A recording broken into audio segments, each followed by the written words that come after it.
Hey y'all, it's Betsy from Cuttin Corners Vinyl in Nederland, Texas, and today we have a fun video for you. We're going to go over the 5 custom jobs I will always say no to.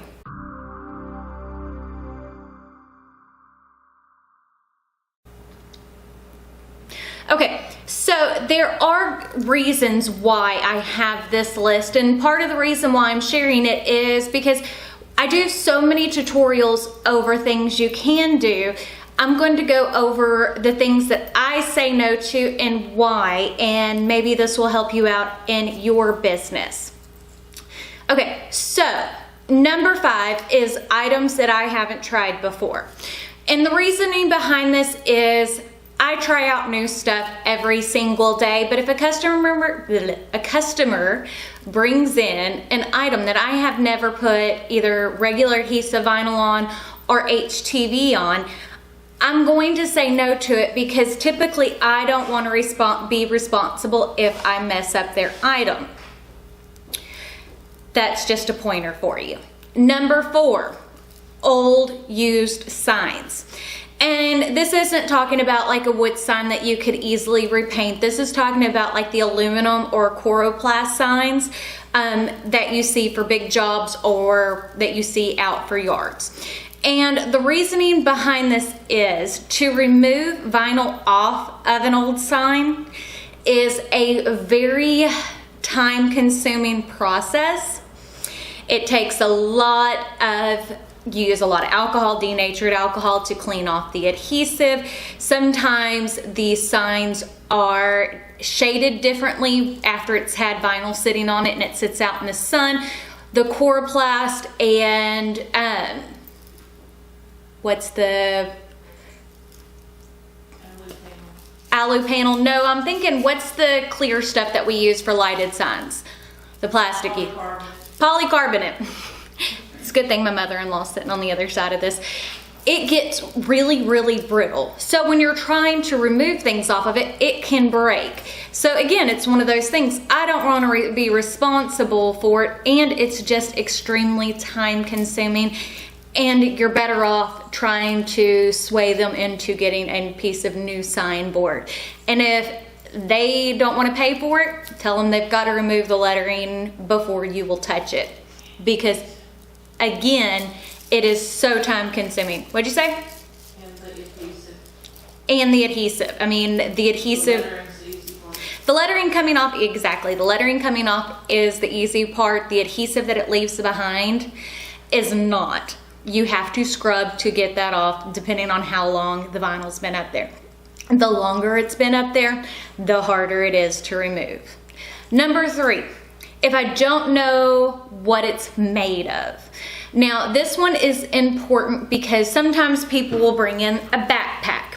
Well, and on that backpacks can be made out of nylon, they can be made out of polyester, they can be made out of cotton. If it doesn't have a tag that says what it's made out of, I'm not going to touch it because you don't know if that material is going to melt, if it needs a special type of material on it. So again, I'm not going to touch an item that I don't know what it's made out of. Number 2, used apparel. Do not ever take in shirts that have been worn. One, there can be stains on them, and when you heat press them, that's not coming off, and then your customer will be like, oh, what's this spot on this shirt? Don't do it.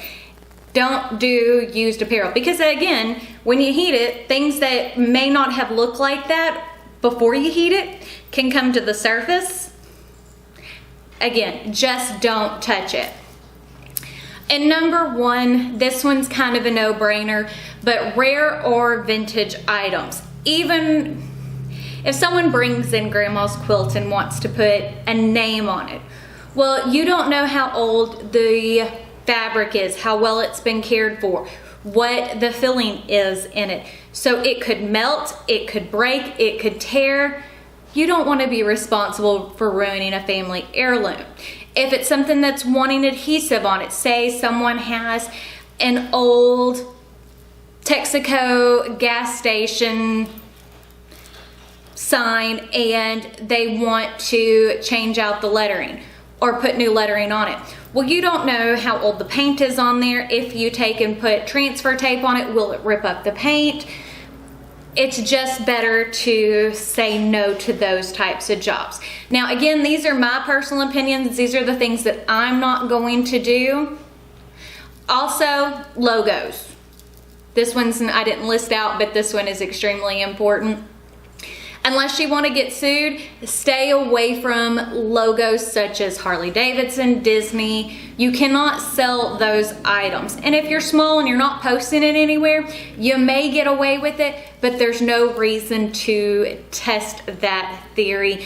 And if we do a logo on, because we do a lot of business jobs, we have prior written consent saying that we were able to use that logo. Those things are extremely important, especially if it's a franchise deal, because sometimes with franchises, they want you to use a specific sign company, a specific shirt company. So you have to be extremely careful doing those types of jobs, because you can get in a lot of trouble and get sued, which no one wants to get sued. So hopefully you find this video helpful. Sometimes it's good. We're rearranging, didn't have a lot of time to do a tutorial, and tutorials take a long time. So doing a sit down kind of talk through video.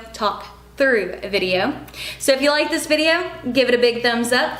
Don't forget to hit the subscribe button right down below. And if you hit the notification bell icon next to it, that will notify you when I post new videos. Sometimes, remember, the more you interact with my channel, the more you're going to see my post. Which, if you don't want to interact, remember, I post Monday, Tuesday, Wednesday, Thursday, and Friday, every single weekday. Don't forget to check me out on all my social media, Facebook, Snapchat, Twitter, Instagram. Yesterday, Facebook and Instagram were having major issues, so I'm still getting back to people on Facebook. But other than that, check out my second channel, which is just Betsy Gocherts, where I do all things makeup, all the crafting for Disney, and all of my keto and CrossFit updates. But I guess that's it, so we'll see y'all in the next one. Bye.